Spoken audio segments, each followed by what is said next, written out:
Coming back to the Rithanya issue, நான் இப்போ வந்து சமீபத்தில் பார்த்துருக்கிற பல videos, interviews of all these women, நிறையா வந்து திராவிட கட்சிகள்லேருந்து இல்லைனா வந்து திராவிட சித்தாந்தத்தை முன்னிறுத்தி பேசக்கூடிய சில பெண்கள்லாம் வந்து பேசுகிறாங்க இந்த மாதிரி. அதாவது வந்து அது ஒரு எப்படி எனக்கு அதை புரிஞ்சுக்கிறதுன்னு புரியல. எப்படின்னா வந்து நம்ம திருமணம் அப்படிங்கிற அந்த சிஸ்டமே வந்து கொஞ்சம் ஷேக்கப் ஆகணும். அதுவே வந்து நார்மலைஸ் ஆக்கப்பட்டிருக்கு. அது திருமணம்ங்கிற பந்தமே நார்மலைஸ் ஆயிருக்கு. டிவோர்ஸை நார்மலைஸ் பண்ணுறதுங்கிறது வேற, அதுக்குள்ளே வரலாம் அதுக்கப்புறமா. பட் மேரேஜுங்கிறதே தேவையா? இப்போ இருக்கிற what we understand as marriage தேவையா அப்படிங்கிற ஒரு கேள்வியை வந்து நிறையா பெண்கள் எழுப்பியிருக்காங்க. While I can understand where they are coming from. அதில் எனக்கு வந்து சில விஷயங்கள் வந்து எனக்கு சில விமர்சனங்கள் இருக்குது. விமர்சனம்ங்கிறத விட என்னோட ஒப்பீனியன் சிலது இருக்குது. என்ன அப்படின்னா, மேரேஜுங்கிறது வேணுமா வேண்டாமான்னு முடிவு பண்ணுறது வந்து ஒரு சமூகமாக மொத்தமாக முடிவு பண்ணாதான் அது நடக்கும். அந்த ரெவல்யூஷன் வந்து ஒவ்வொரு இண்டிவிஜுவல்கிட்டேருந்து வரணும். நம்ம வந்து அதுக்குன்னு நம்ம மேரேஜுங்கிறத ஃபோர்ஸும் பண்ண முடியாது. ஆனால் மேரேஜாக பண்ணக்கூடாதுங்கிறதையும் நம்ம வந்து ஃபோர்ஸ் பண்ணக்கூடாது. And let us be very honest, ஆணும் பெண்ணும் வந்து அந்த உறவுங்கிறது நல்ல உறவு தானே. ஆக்சுவலாக நம்ம ஆண் இல்லாத ஒரு உலகத்தை நம்ம வந்து வாழ்ந்துட முடியுமா? இல்லை பெண்கள் இல்லாத உலகத்தில் தான் ஆண்கள் வாழ்ந்துட முடியுமா? I would not like to take an extreme stand like that. மேரேஜே வேண்டாம் அப்படிங்கிற அந்த இடத்துக்கு என்னால் போக முடியல. மேரேஜ் வேணும். ஏன்னா நிறைய அழகழகான மேரேஜஸும் இருக்குது. ஒரு மேரேஜில் ஒரு ஆணுக்கும் பெண்ணுக்கும் it's a very enjoyable. I was also married. நான் மேரேஜ்லேருந்து வெளியில் வந்துட்டேனே தவிர நான் மேரிட் பர்சனாக இருக்கிறத நான் ரொம்ப என்ஜாய் பண்ணேன். I enjoyed being married. அதனால தானே மேரேஜுக்குள்ளே போகிறோம். அதுக்கப்புறம் வந்து கசந்து போயிடுதுன்னு சொல்லி நம்ம வெளியில் வரோம். பட் எனக்கு ரிக்ரெட்ஸ் இருக்கா அப்படின்னாக்கா 100% இருக்குது. நான் இன்னைக்கு ஒரு சிங்கிள் உமனாக இருக்கேங்கிறது எனக்குள்ளே எனக்கு ஒரு ஆதங்கம் இருக்குது. நான் ஒரு மேரிட் பர்சனாக இல்லையே. ஏன்னா மேரிட் பர்சனாக இருக்கிறதுல ஒரு ஹாப்பினஸ் இருக்குல்ல. ஒரு ஆணோட நம்ம வாழ்க்கையை வந்து வாழ்ந்து ஒரு 50 வருஷம் சேர்ந்து ஒருத்தரோட பயணிக்கணுங்கிறது எவ்வளோ பெரிய ஒரு இன்டிமசி அப்படிங்கிறது ஒரு தேவை தானே. ஆணுக்கும் தேவை, பெண்ணுக்கும் தேவை. ஸோ அதனால மேரேஜே வேண்டாம். இப்போ இந்த 4-5 இஷ்யூஸ் நடந்ததுனால சொசைட்டியில் வந்து நம்ம மேரேஜே வேண்டாம் அப்படின்லாம் நம்ம I don't want to take that extreme stand. ஆனால் நான் என்ன சொல்வேன்னா, 2 விஷயத்த நம்ம நார்மலைஸ் பண்ணணும். என்ன அப்படின்னா, கொஞ்சம் நம்ம சங்க காலத்துலேருந்து let us take some inspiration. எப்படி வந்து அந்த காலத்தில் பெண்களுக்கு ஒரு ஏஜென்சின்னு ஒன்று இருந்ததோ, நம்மளுடைய கல்ச்சர்லேயே இருந்திருக்கு. ஒரு பெண்ணுக்கு வந்து அவ்வளோ இது ஒரு தலைவிக்கு தலைவனை தேர்ந்தெடுக்கும் ஒரு இது இருந்திருக்கு, உரிமை இருந்திருக்கு. அந்த மாதிரி வந்து நம்ம எப்படி இன்னைக்கு வந்து டிவோர்ஸை நார்மலைஸ் பண்ணலாம்னு சொல்கிறோம்ல, அந்த மாதிரி கல்யாணம் பண்ண வேண்டாங்கிறதையும் நார்மலைஸ் பண்ணுவோம் அப்படிங்கிற. எல்லாருக்கும் அது இல்லை அதாவது அது பிடிக்கலைன்னா அதுலேருந்து வெளியில் வரலாம்.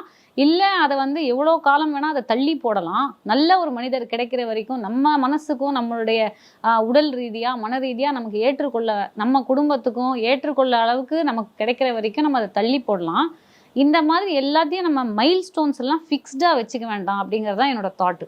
ஸோ நான் இது இந்த பாயிண்ட் ஆஃப் வியூலேருந்து தான் நான் பார்க்குறேன். ஸோ நீங்கள் இவ்வளோ விஷயங்கள் சொல்லும் போது அதில் தெளிவாக புரியுறது என்னன்னா, வேணும்னா மேரேஜ் பண்ணிக்கலாம், பட் அது மஸ்ட்டும் கிடையாது, மேரேஜும் வேண்டான்னு சொல்லலை. பட் ஆனால் இப்போ இருக்கிற சுச்சுவேஷனில் பார்த்தீங்கன்னா எல்லா பெண்களுக்குமே அந்த ஒரு பயம் ஏற்பட்டிருக்கு. ஐயோ நாளைக்கு நம்மளும் கல்யாணம் பண்ண நம்மளோட லைஃப் இப்படி ஆகிடுமா, இல்லை நீங்கள் சொன்ன மாதிரி அந்த கமெண்ட்ஸ்லையுமே சொல்லியிருக்காங்க என்னோட லைஃப் இப்படி தான் இருக்குது அப்படின்னு. இதில் நீங்கள் கேட்ட கேள்வியில் என்னன்னா, பெண்களுக்கு இந்த மாதிரி விஷயங்கள் நடக்கும்போது அச்சுறுத்தலாக இருக்குது, மேரேஜ் மேலேயே ஒரு அலர்ஜி இன்றைக்கி இருக்கிற யங்ஸ்டர்ஸுக்கு வர ஆரம்பிச்சிருச்சு. சின்ன விஷயத்தில் கூட டக்குன்னு வந்து லாயரை பார்க்கறதுக்கு போயிடுறாங்க. ஏன்னா பயமாக இருக்குங்கிறது அண்டர்ஸ்டாண்டபிள் தான். என்ன பண்ண முடியும்? இதை நம்ம வந்து அவங்கள குறை சொல்ல முடியுமானா முடியாது. ஏன்னா பேரண்ட்ஸும் சரி, பெண்ணை பெற்ற பேரண்ட்ஸும் பெண்கள் எல்லாருமே பயத்தில் தான் இருக்காங்க. இது நம்ம சொல்கிறோம் பெண்கள் மட்டும் பயத்தில் இருக்காங்க, ஆண்களும் பயத்தில் தான் இருக்காங்க. இன்றைக்கி மேரேஜ்னாலே நீங்கள் வந்து ஒரு அலர்ஜி மாதிரி ஆயிடுச்சு பல பேருக்கு. ஏன்டா இது ஒரு காலத்தில் வந்து கல்யாணங்கிறத சந்தோஷமாக பண்ணுறது போய் இன்றைக்கி கல்யாணம் பண்ணணும்னாலே ஐயோ. நான் கேட்குற நிறைய யங்ஸ்டர்ஸ், இப்போ உங்கள் ஏஜில் இருக்கிற யங்ஸ்டர் நிறைய பேர்கிட்ட நம்ம வந்து ஷூட்டிங் ஸ்பாட்டில் அசிஸ்டன்ட் டைரக்டர்ஸாகவும் காஸ்டியூமர்ஸாகவும் இருக்காங்களா, அவங்கள்ட்டலாம் பேசும்போது ஐயோ எனக்கு வேண்டாம் மேம், நான்லாம் கல்யாணமே பண்ணிக்க போதில்ல அப்படிங்கிற மாதிரி சொல்கிறாங்க. அப்புறம் பாய் ஃப்ரெண்டு இருக்காங்கன்னு யாராவது சொன்னாங்கன்னா, இல்லை கேர்ள் ஃப்ரெண்ட் இருக்காங்கன்னு சொன்னாங்கன்னா, சரி அடுத்து எப்போ மேரேஜ் எதாவது பண்ண போகிறேன். நான் ஒரு பூமர் மாதிரி தான் கேட்குறேன். ஆக்சுவலாக தப்பு, அதையே கேட்கக்கூடாதுன்னா எனக்கு நான் சொல்லிக்கிறேன். பட் அப்படி சப்போஸ் நம்ம கேட்டால் ஐயா அதெல்லாம் அந்த மாதிரி ஐடியாவே இல்லை அப்படிங்கிறாங்க. They say that they have a boyfriend or a girlfriend, but they are not interested in marriage. ஏன்னா அந்த மேரேஜுங்கிறது ஒரு இந்த மாதிரி விஷயங்களால் நியூஸ் வரும்போது அச்சுறுத்தலாக ஆயிடுச்சது. அதுக்கு சொசைட்டியாக நம்ம தான் வந்து அதுக்கான பாசிட்டிவ் எக்ஸாம்பிள்ஸ் கொடுத்து we have to change that. அது எப்படி நடக்கும்னா அந்த சிஸ்டமை அடிமட்டத்திலேருந்து மாற்றினா தான். ஒரு டிவோர்ஸ் 2 பேருக்கும் நடந்தால் அது வந்து ஒரு காசிப்புக்கான விஷயமா தான் இருக்குது. அதை பெர்பெட்ரேட் பண்ணுறது பல ஆண்கள் தான். ஆக்சுவலாக அதை காசிப்பாக ஆக்கிறது வந்து ஆண்கள் தான். ரொம்ப சுவாரஸ்யமாக அவங்களுக்கு வந்து தெரியணும் ஏன் 2 பேர் டிவோர்ஸ் பண்ணுறாங்க அப்படின்னு. ஸோ அது ஒரு ரீசன். 2வது வந்து நான் டிவோர்ஸ்டு பர்சனாக நான் இன்னைக்கு போய் சொசைட்டியில் ஒரு வீடு தேடுறேன் அப்படின்னா ஹவுஸ் ஓனர்ஸ் வந்து வீடு கொடுக்க மாட்டேங்கிறாங்க. நீங்கள் ஈவன் வந்து ஒரு படித்த மெட்ரோவில் நீங்கள் ஒரு படித்த பர்சன், நீங்கள் ஒரு ஃபினான்ஷியலி இண்டிபெண்ட் பர்சன் தான் கூட நீங்கள் ஒரு 10 பேருக்கு நீங்கள் வந்து எக்ஸ்பிளைன் பண்ணிகிட்டே இருக்கணும். டிவோர்ஸ் பர்சனாக நான் ஏன் வந்து வீடு தேடுறேன். ஏன்னா டிவோர்ஸ் பர்சனாக உடனே என்ன எதிர்பார்க்குறாங்க, ஃபஸ்ட்டு நீங்கள் போய் உங்கள் அப்பா அம்மாவோட தானே இருக்கணும். சரி, எத்தனையோ பேருக்கு அப்பா அம்மாவே சப்போர்ட்டே இருக்க மாட்டாங்க. இந்த ரிதன்யா கேஸ்லேயே அவங்களுக்கு அப்பா அம்மா வந்து திருப்பி போயிருந்தா டெய்லி அவங்க வீட்டில் வந்து அவங்கள வாழா வெட்டி அது இதுன்னு அவங்க மட்டும் இல்லை, அவங்க ரிலேட்டிவ்ஸ் வர எல்லாருக்கும் இவங்க வந்து பதில் சொல்லிட்டு இருக்கணும். அப்படிங்கிற நேரத்தில் இவங்க வந்து சப்போஸ் சென்னைக்கு வந்து ஒரு ஹாஸ்டல்லையோ இதுலையோ தங்குறாங்க, ஒரு வீடு எடுத்து தங்குறதுக்கு வராங்க அப்படின்னா அந்த வீடு கிடைக்கிறது உங்களுக்கு கஷ்டமாக இருந்திருக்கும். அதே மாதிரி சின்ன சின்ன விஷயத்துக்கு கூட நீங்கள் வந்து ஒரு எலக்ட்ரீஷியனை கூப்பிடுறீங்க, ஒரு பிளம்பரை கூப்பிடுறீங்க அப்படின்னா வீட்டில் ஒரு ஆண் இருக்கும்போது அவங்க வேலை செய்கிற விதமும் அவங்க சார்ஜ் பண்ணுற ரேட்ஸும் நீங்கள் வந்து suppose if you are single உமனாக நீங்கள் போய் வந்து 4 வேலை உங்கள் வீட்டில் ஒரு கன்ஸ்ட்ரக்ஷன் வேலை பாருங்கள், உங்களுக்கு தெரியும் டிஃப்ரென்ஸ் இன் அன்ஆர்கனைஸ் செக்டரில் உங்களை எப்படி ட்ரீட் பண்ணுவாங்க அப்படின்னு நீங்கள் பாருங்கள். நீங்கள் எம்ஆர்பி ரேட்டில் வாங்கக்கூடிய ஐட்டம் வந்து உங்களுக்கும் ஒரு சிங்கிள் உமனுக்கும் டிவோர்ஸ்ட் உமனுக்கும் மேரிட் உமனுக்கும் ஒன்றா தான் இருக்கும்.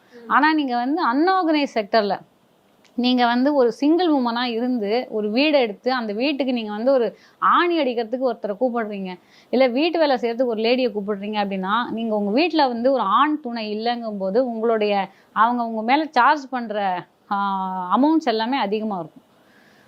இது எல்லாமே வந்து நான் நோட்டீஸ் பண்ணியிருக்கேன். Or the way they treat you, the way they do the job. Or உங்களுக்கு ஒன்றும் தெரியாது, இவங்க வந்து ஒரு ஆஃப்டர் ஆல் இவங்க வந்து ஒரு சிங்கிள் லேடி தானே அப்படிங்கிற அந்த ஒரு அட்வான்டேஜ் எடுத்துக்கிறது இருக்குது பார்த்தீங்களா. இது வந்து என் வயசில் இருக்கிறது. ரிதன்யா ஏஜில் வேற மாதிரி தொல்லைகளும் வந்திருக்கும். இண்டிவிஜுவலாக அவங்க வந்து வராங்க, சென்னைக்கு வராங்க, அவங்க படித்த படிப்புக்கு ஏற்ற ஒரு வேலையோ இல்லை அவங்க பண்ண கோர்சஸுக்கு ஏற்ற ஒரு வேலையோ எடுக்கிறாங்கன்னா அவங்க டிவோர்ஸ்னு தெரிஞ்சால் அவங்கள ஆண்கள் பார்க்குற விதம், ஆண்கள் அவங்க மேலே வந்து எதிர்பார்க்குற சில விஷயங்களும் வேற மாதிரி தான் இருந்திருக்கும். அதே மாதிரி நீங்கள் போலீஸ் ஸ்டேஷனில் போய் ஒரு கம்ப்ளைண்ட் கொடுக்குறாங்க. இன்றைக்கி எத்தனை போலீஸ் ஸ்டேஷனில் உங்களை வந்து வாங்கம்மா வந்து உங்களுக்காக நாங்கள் வெயிட் பண்ணிகிட்டு இருக்கோம், வந்து உட்காருங்கன்னு மரியாதையாக கூப்பிட்டு நடத்தி கம்ப்ளைண்ட்டை ஒழுங்காக எடுத்து ஹஸ்பண்ட் மேலே எஃப்ஐஆர் போட்டு இவ்வளோ பிரச்சனைகள் முன்னாடி நம்ம கண்ணுக்கு முன்னாடியே தெரியும் போது அந்த டிவோர்ஸுங்கிறது சொல்யூஷனாக தெரிய மாட்டேங்குது. அதுவே அடுத்த கட்ட பிரச்சனையாக தெரியுது. இந்த மாதிரி மேரேஜில் இருக்கிற ஒரு லேடிக்கு அந்த டிவோர்ஸுங்கிறதே வந்து இட்ஸ் லூமிங் ப்ராப்ளமாக தான் தெரியுது.